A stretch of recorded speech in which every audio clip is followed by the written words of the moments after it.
నమస్కారం welcome to V3 news లక్ష్యం సమాజహితం నేను స్వాతి ముందుగా బులెటిన్ హెడ్లైన్స్ చూద్దాం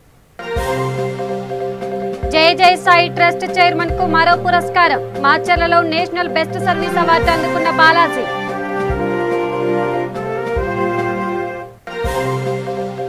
చిత్తూరు జిల్లాలో ఆగని అక్రమ రవాణా ఎర్రచందనం దొంగలను పట్టుకున్న పోలీసులు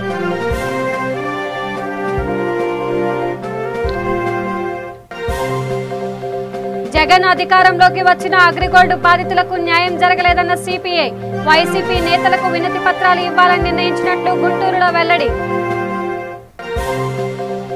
గుంటూరులో హెల్త్ సెంటర్ నిర్మాణానికి ఎమ్మెల్యే ముస్తఫా శంకుస్థాపన అందుబాటులోకి వస్తే సౌకర్యంగా ఉంటుందన్న నేత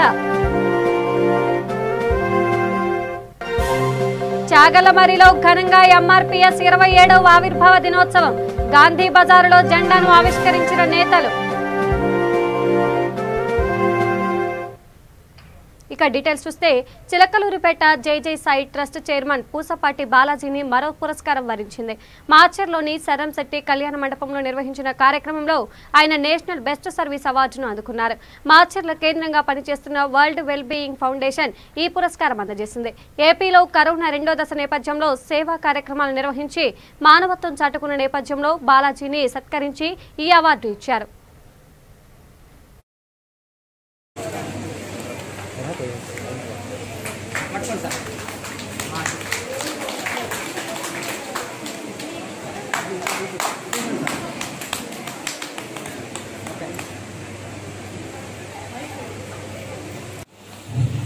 ప్రగతికి అది కూడా ఒకసారి సార్ చేతుల మీదుగా ఇలాంటి వేదిక మళ్ళీ మనకి రాదు. ఎందుకంటే 13 జిల్లాల సేవా కార్యక్రమాలు నిర్వహించే ప్రతినిధులు ఈ సభ మీద ఉండడం చాలా సంతోషం.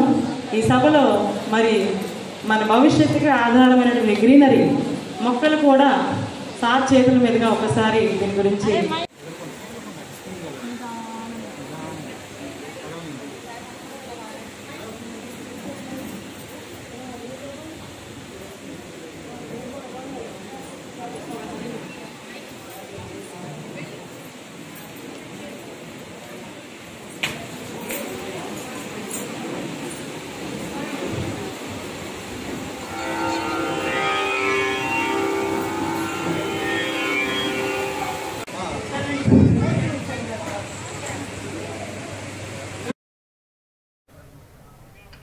చిత్తూరు జిల్లాలో ఎర్రచందనం అక్రమ రవాణా ఆగడం లేదు. ఈ నేపథ్యంలో పలు చోట్ల అటవీ శాఖ అధికారులు నాకాబందీ నిర్వహిస్తున్నారు.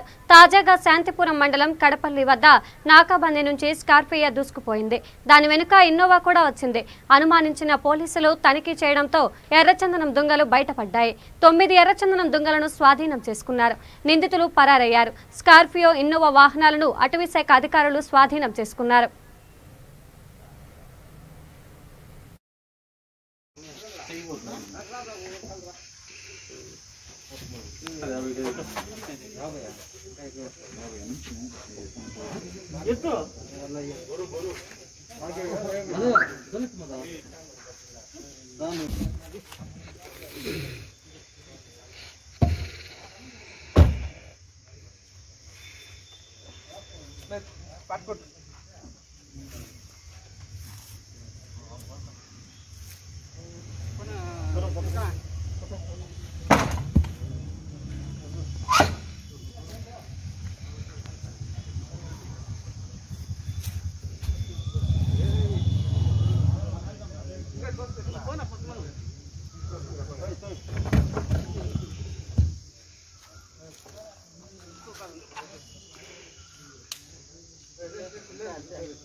సతీష్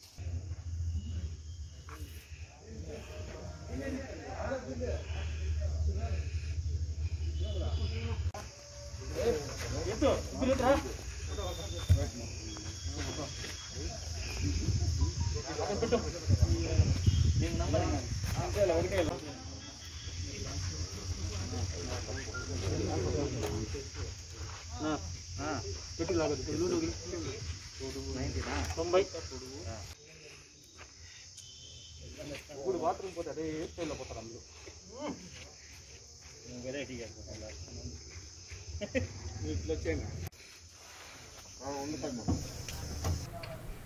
కర్నూలు జిల్లా చాగలమరిలో ఎంఆర్పీఎస్ 27వ ఆవిర్భావ దినోత్సవం ఘనంగా జరిగింది. ఈ సందర్భంగా గాంధీ బజార్లో జెండాను ఆవిష్కరించారు. మందకృష్ణ మాదిగ ఆధ్వర్యంలో ఈ సంస్థ 1994లో ప్రకాశం జిల్లా ఈదుమూడిలో ఏర్పాటైంది. కార్యక్రమంలో ఎంఆర్పీఎస్ మండల అధ్యక్షులు ప్రకాష్ మాదిగ, ఓబులేసు, ప్రసాద్, లక్ష్మీనారాయణ పాల్గొన్నారు.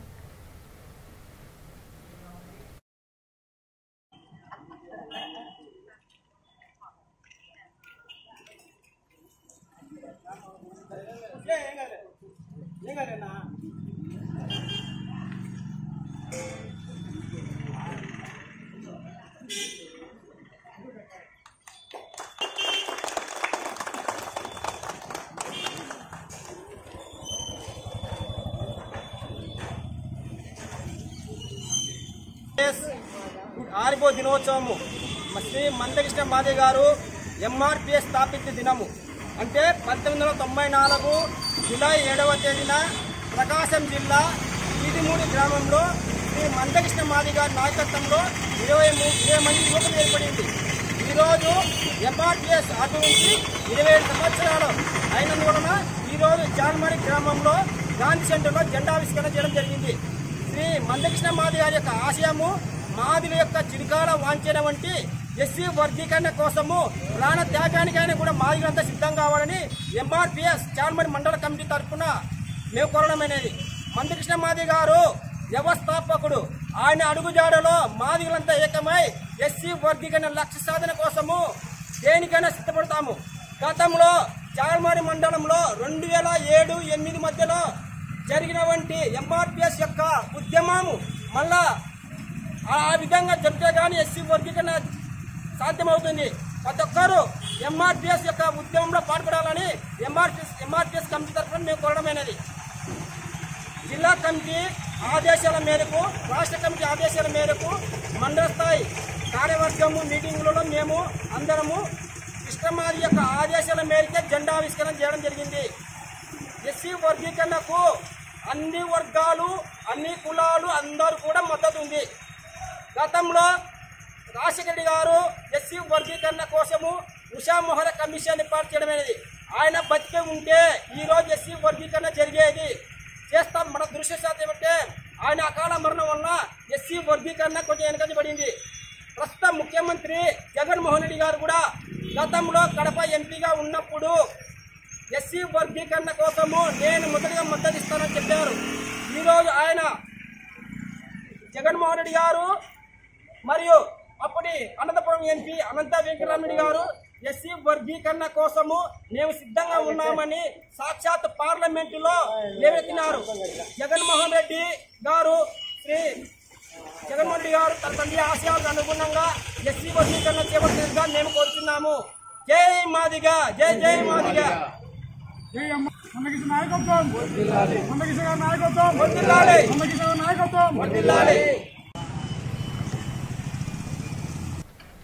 కడప బీజేపీ నేత ఔదార్యం చాటుకున్నారు. కరోనా 3వ దశ హెచ్చరికల నేపథ్యంలో 20,000 మాస్కులను పంపిణీ చేశారు. ఈ నేపథ్యంలో బీజేపీ పార్టీతో అనుబంధం, కుటుంబ నేపథ్యంపై కడప V3 ఛానల్ విలేకరి రవీంద్రారెడ్డి ఫేస్ టు ఫేస్. వాళ్ళ ప్రాణాలతో ఆడుతున్నారు. చాలామంది కుటుంబాలను నాశనం చేశారు. అటువంటి సెకండ్ వేవ్ సందర్భంగా ఆ విపత్కర పరిస్థితుల్లో ఒక ప్రజా నాయకుడిగా మీరు చేపట్టిన చర్యలు చెప్పగలరు? ఈ సెకండ్ వేవ్లో చాలా జమ్మలమూడు తాలూకాలో చాలా గ్రామాలకు వెళ్ళి దీని గురించి అవగాహన కార్యక్రమం చేపట్టున్నాము. ఆ తర్వాత ఫేస్ మాస్కులు, ఒక 20,000 ఫేస్ మాస్కులు, 20,000 హ్యాండ్ శానిటైజర్స్ కొన్ని గ్రామాల్లో మేము పంచి ఉన్నామండి, డిస్ట్రిబ్యూట్ చేస్తున్నాము. మొదటి కరోనా వేవ్ ప్రజలను పాత గుంటూరు సుద్దపల్లి డొంక ప్రగతి నగర్లో తలపెట్టిన అర్బన్ హెల్త్ సెంటర్ నిర్మాణానికి ఎమ్మెల్యే ముస్తఫా శంకుస్థాపన చేశారు. కార్యక్రమంలో మేయర్ మనోహర్ నాయుడు, 3వ డివిజన్ కార్పొరేటర్ పోలవరపు జ్యోతి తదితరులు పాల్గొన్నారు. ఈ సందర్భంగా ఆయన మాట్లాడుతూ ఈ కేంద్రం అందుబాటులోకి వస్తే ప్రజలకు ఎంతో సౌకర్యంగా ఉంటుందన్నారు. జగన్ అధికారం చేపట్టి 101 వారాలు గడుస్తున్నా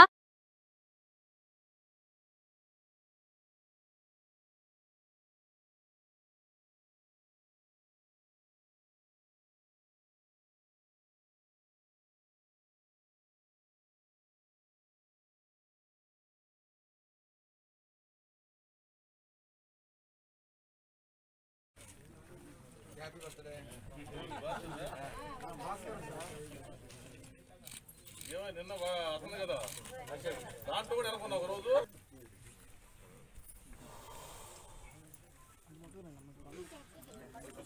ప్రెస్ నువ్వే అన్నాడు మీ దగ్గర మెసేజ్ దగ్గర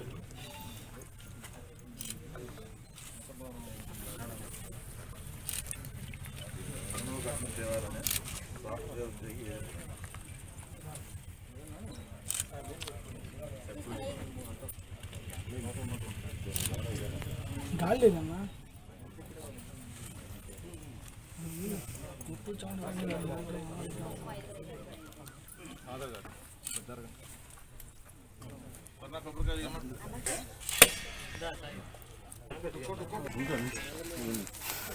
ఇటు చూడన్నా సార్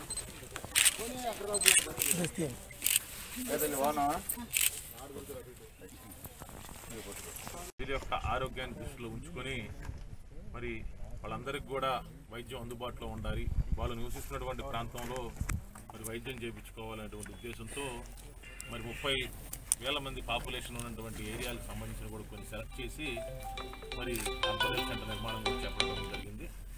మరి అర్బన్ హెల్త్ శాంక్షన్ చేయడంలో మన నియోజకవర్గ శాసనసభ్యులు ముస్తఫా గారు కృషి చాలా గొప్పదని చెప్పేసి నేను చెప్తా ఉన్నాను.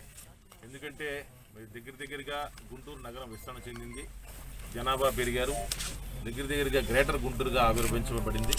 మరి దానికి సంబంధించి గతంలో 13 అర్బన్ హెల్త్ సెంటర్ గుంటూరు నగరం మొత్తం ఉంటాయి. మరి దానికి సంబంధించి అవి కూడా దగ్గరగా నిర్మాణం చేసి అవి వాడుకలో 15-16 సంవత్సరాల నుంచి అవి వాడుకలో ఉన్నాయి. కాబట్టి వాటిని మరమ్మతుల నిమిత్తం కూడా మరి ఎమ్మెల్యే గారు అధికారుల మీద ఒత్తిడి తీసుకొచ్చి మరి ఒక్కదానికి మరమ్మతుల నిమిత్తం 10 లక్షల రూపాయలు కూడా మరి శాంక్షన్ చేయించడం కూడా జరిగింది 13 అర్బన్ హెల్త్ సెంటర్లకి. మరి కొత్తగా ఏవైతే నిర్మాణం చేశారో 16 అర్బన్ సెంటర్ నిర్మాణం చేయబోతా ఉన్నామో, శంకుస్థాపన కార్యక్రమాలు పూర్తయి మరి కన్స్ట్రక్షన్ జరగబోతా ఉన్నాయి. వాటన్నిటికి కూడా ఒక్కదానికి 80 లక్షల రూపాయలు కూడా మరి నిధులు విడుదల చేయడం కూడా జరిగింది. మరి త్వరితగతిన ఇవన్నీ కూడా నిర్మాణం చేసి గుంటూరులో ప్రజలందరికీ వైద్యం అందుబాటు అయ్యే విధంగా చేయాలనేటువంటి సంకల్పంతో మరి శాసనసభ్యులు ముస్తఫా గారు ముందుకు వెళ్తా ఉన్నారు. వాళ్ళని అభినందించిన విషయం. మరి అదేవిధంగా ఈ ప్రాంతంలో అర్బన్ హెల్త్ సెంటర్ తీసుకురావడానికి మరి కార్పొరేటర్ గారు మరి పోలవరపు జ్యోతి వెంకటేశ్వరరావు గారు కూడా ఎంతో కృషి చేసినటువంటి పరిస్థితి. ఎందుకంటే ఈ ప్రాంతంలో వెనకబడిన వర్గాల వారు, అదేవిధంగా పేదవారు ఏ రోజుకి ఆ రోజు కూలీనాలి చేసుకుని జీవనం సాగించేటువంటి పరిస్థితిలో వాళ్ళు ఉంటున్నారు. కాబట్టి మరి ఈ ప్రాంతంలో వైద్యం కావాలి, మా వాళ్ళు హాస్పిటల్కి వెళ్ళాలంటే చాలా దూరం ఉంది అని చెప్పి ఉద్దేశంతో వాళ్ళు కూడా మొదటి నుంచి కార్పొరేటర్గా ప్రమాణ స్వీకారం చేసిన రోజు దగ్గర నుంచి ఈ ప్రాంతంలో అర్బన్ హెల్త్ సెంటర్ పెట్టాలని చెప్పేసి మరి జ్యోతి వెంకటేశ్వరరావు గారు ఎంతో కృషి చేసినటువంటి పరిస్థితి. మరి ఎమ్మెల్యే గారు వారి యొక్క కోరికను కూడా పరిలో తీసుకొని ఈ ప్రాంతంలో అర్బన్ హెల్త్ సెంటర్ తీసుకురావడంలో ఎంతో కృషి చేశారు. మరి దానికి సంబంధించి గుంటూరు నగరంలో మొత్తం 16 అర్బన్ హెల్త్ సెంటర్లు కూడా త్వరితగతిన నిర్మాణం చేపించి ప్రజలందరికీ కూడా వైద్యాన్ని వాళ్ళ ఇంటి దగ్గరికి తీసుకువెళ్లాలనే ఉద్దేశంతో ఉన్నాం. అదేవిధంగా కోవిడ్ని కూడా దృష్టిలో పెట్టుకోవడం కూడా ఈ అర్బన్ హెల్త్ సెంటర్ కొత్తగా డిజైన్ చేయడం కూడా జరిగింది. మరి కొన్ని బెడ్లు కానీ, అదేవిధంగా ఓపీ థియేటర్లు కానీ, ఆపరేషన్ థియేటర్ కానీ, అదేవిధంగా ల్యాబ్ లైటర్కి సంబంధించిన అన్నింటి కూడా పనిలో తీసుకొని వీటన్నిటిని కూడా డిజైన్ చేయడం జరిగింది. సుమారు 3,500 స్క్వేర్ ఫీట్ నిర్మాణంతో మరి నిర్మాణం చేస్తూ ఉన్నాం. మరి అతి త్వరలో గుంటూరు నగరానికి సంబంధించి అన్ని అర్బన్ హెల్త్ సెంటర్లు కూడా మరి ముస్తఫా గారి నాయకత్వంలో, అదేవిధంగా గిరి గారి నాయకత్వంలో, అదేవిధంగా సుచరిత గారి నాయకత్వంలో తప్పకుండా అన్ని అభివృద్ధి చేసి ప్రజలకి వైద్యం అందుబాటులో చేసి తీరుతామని చెప్పేసి జగన్మోహన్ రెడ్డి గారి ఆశీస్సులతో చెప్తా ఉన్నాం.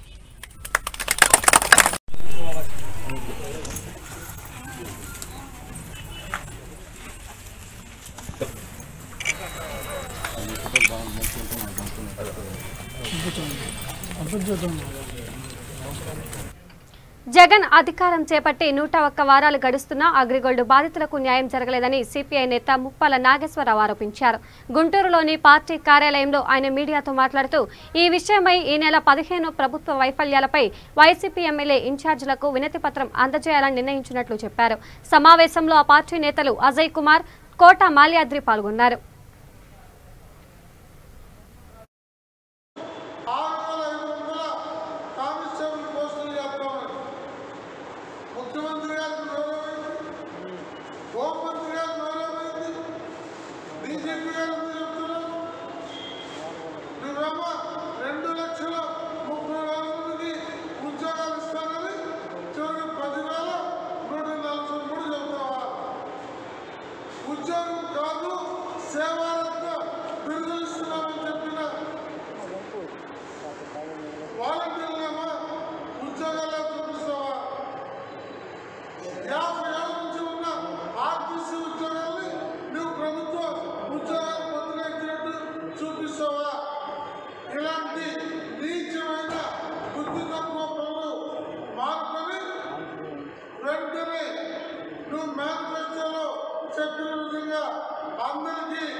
కార్పొరేషన్ మొదటి సమావేశం జరిగింది.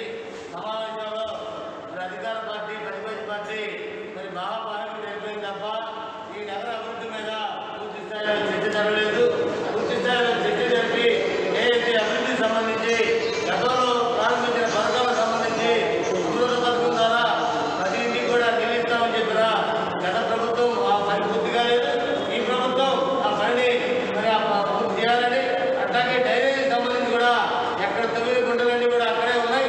రాబోయేది కూడా వర్షాకాలం, దానివల్ల ఎక్కడ గుంటలు ఉన్నాయో అర్థం కాని పరిస్థితుల్లో ప్రమాదాలు జరిగే ప్రమాదం ఉంది. కాబట్టి డ్రైనేజీ 9 గుంటలన్నీ కూడా యుద్ధ ప్రాతిపదికన కొట్టాలని, అట్లాగే కాలువల పేరుతోటి టైం కూడా ఇవ్వకుండా రోడ్డు మీద అన్ని కాలువలన్నీ పేరుతోటి అన్ని షాపుల దగ్గర ఇళ్ళ దగ్గర కూడా అన్ని కూడా పాల్గొట్టేస్తా ఉన్నారు. వాళ్ళు కొంత టైం ఇచ్చి ఏదైతే నీళ్ళు రోడ్డు మీద రాకుండా లోపల కట్టడానికి చర్యలు తీసుకోవాలి తప్ప రోడ్డు పగలగొట్టాలనే ఉద్దేశంతోనే రోడ్డు పగలగొడతా ఉన్నారు. అట్లా కాకుండా అభివృద్ధి మీద దృష్టి పెట్టాలని, కొత్తగా వచ్చిన కార్పొరేటర్లు ఆ ప్రాంత సమస్యల మీద దృష్టి పెట్టి నగర సమగ్ర అభివృద్ధి కోసం పాటుపడాలని సిపిఐగా కోరుతా ఉన్నాం. జాబ్ కావాలంటే వితౌట్ జాబ్స్ అంటే దానికి విలువ ఉంది. నిన్న డీజీపీ గారు చెప్తున్నారు, వచ్చే జనవరి నుండి ప్రతి సంవత్సరం 6500 కానిస్టేబుల్ పోస్టులు చేస్తామని ముఖ్యమంత్రి గారికి గౌరవమైంది, హోంమంత్రి గారికి గౌరవమైంది. చిలకలూరిపేట పట్టణంలో గురువారం 40,000 కుటుంబాలకు ఆనందయ్య కరోనా మందును పంపిణీ చేయనున్నారు. ఎమ్మెల్యే విడుదల రజని నేతృత్వంలోని వీఆర్ ఫౌండేషన్ ఆధ్వర్యంలో ఈ కార్యక్రమం జరగనుంది. దివంగత ముఖ్యమంత్రి రాజశేఖర్ రెడ్డి జయంతిని పురస్కరించుకొని ఈ కార్యక్రమం జరగనుంది.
మానవ వనరుల అభివృద్ధితోనే $5 ట్రిలియన్ ఆర్థిక వ్యవస్థగా మారటం సాధ్యమవుతుందని బీజేపీ జాతీయ ప్రధాన కార్యదర్శి రాజ్యసభ ఎంపీ అరుణ్ సింగ్ పేర్కొన్నారు.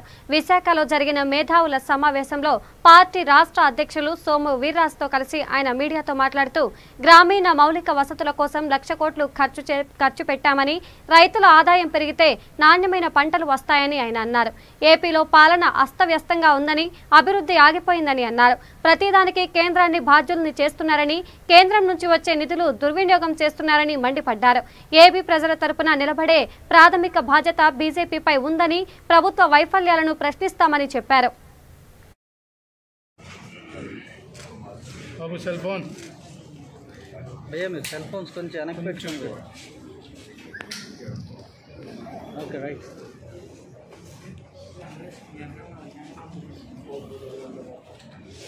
I welcome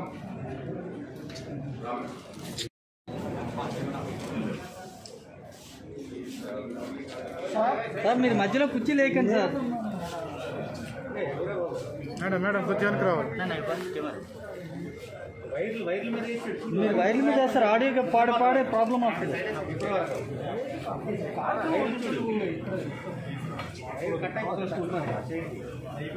67 This is the Bharati जहाँ के इंटेलेक्चुअल्स उनके बीच में बात करने का मौका मिला और मैं भी कुछ बात रखूंगा आपके समझ से और आपको भी कुछ बात रखनी होगी, कुछ चर्चा करनी होगी तो जरूर आप अपनी बात रखेंगे और उसको जरूर जा करके हम केंद्र में भी सरकार के साथ भी चर्चा करेंगे.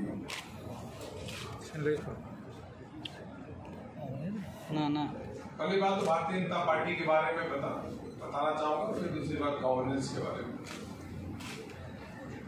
देश में कुल मिलाकर के थोड़ा इंग्लिश हिंदी दोनों बोल के कन्वर्ट करके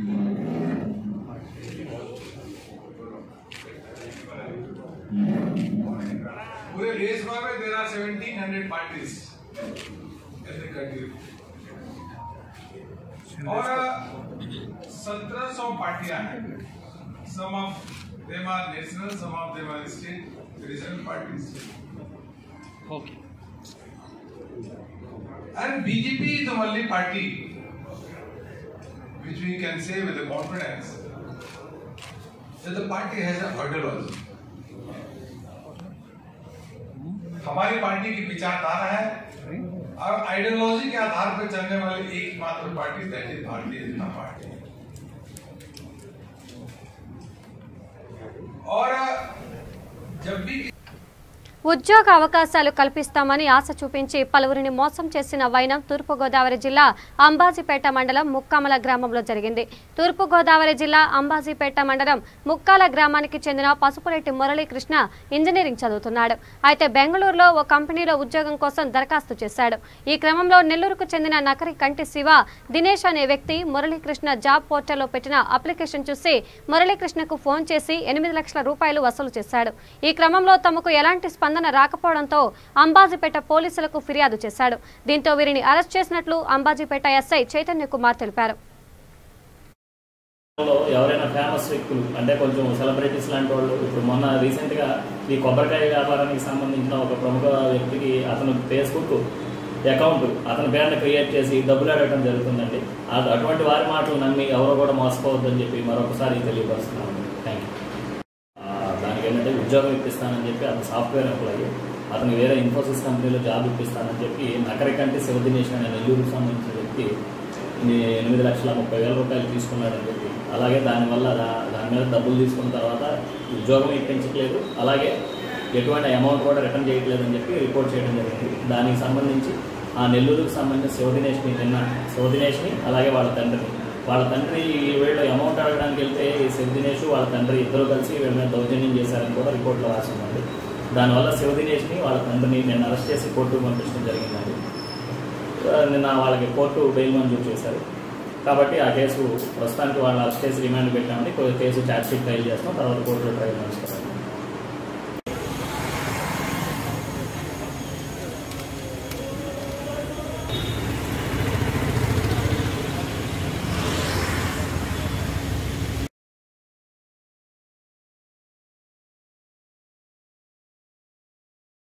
ఉద్యోగాలు ఇప్పిస్తామని చెప్పి డబ్బులు ఇవ్వటం, డబ్బులు అడగడం ఇటువంటివి చేస్తే కనుక వాళ్ళతో కొంచెం అప్రమత్తం. కేంద్రంలో ప్రాతినిధ్యం వహిస్తున్న ప్రజాప్రతినిధుల సహకారంతో సుమారుగా 3 కోట్ల రూపాయల నిధులతో శ్రీకాకుళం జిల్లాలో ఉన్న దివ్యాంగులకు ఉపకార వేతనాలను అందించారు. నగరంలో జరిగిన ఈ కార్యక్రమంలో deputy CM Krishnadas, MP Rammohan Naidu పాల్గొని దివ్యాంగులకు వీటిని అందించారు. ఎంపీ రామ్మోహన్ నాయుడు తమ వంతు సాయంగా 30 లక్షల రూపాయలను అందించారని ఈ సందర్భంగా డిప్యూటీ సీఎం కృష్ణదాస్ అన్నారు.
అలాగే పెద్దలు మిత్రులు వరుడు కృష్ణమూర్తి గారు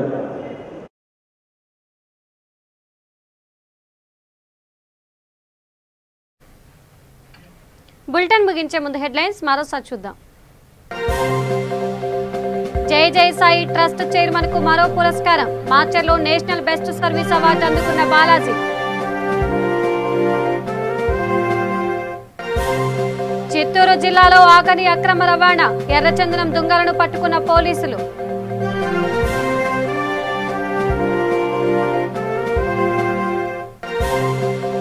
జగన్ అధికారంలోకి వచ్చిన అగ్రిగోల్డ్ బాధితులకు న్యాయం జరగలేదన్న సిపిఐ. వైసీపీ నేతలకు వినతి పత్రాలు ఇవ్వాలని నిర్ణయించినట్లు గుంటూరులో వెల్లడి. గుంటూరులో హెల్త్ సెంటర్ నిర్మాణానికి ఎమ్మెల్యే ముస్తఫా శంకుస్థాపన. అందుబాటులోకి వస్తే సౌకర్యంగా ఉంటుందన్న నేత.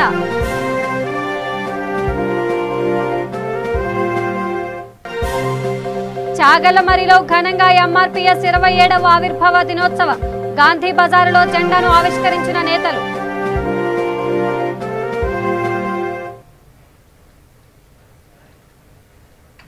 ఇవి బులెటిన్ అప్డేట్స్. మరిన్ని అప్డేట్స్ కోసం చూస్తూనే ఉండండి V3 న్యూస్ లక్ష్యం సమాజ్ హితం. నమస్కారం.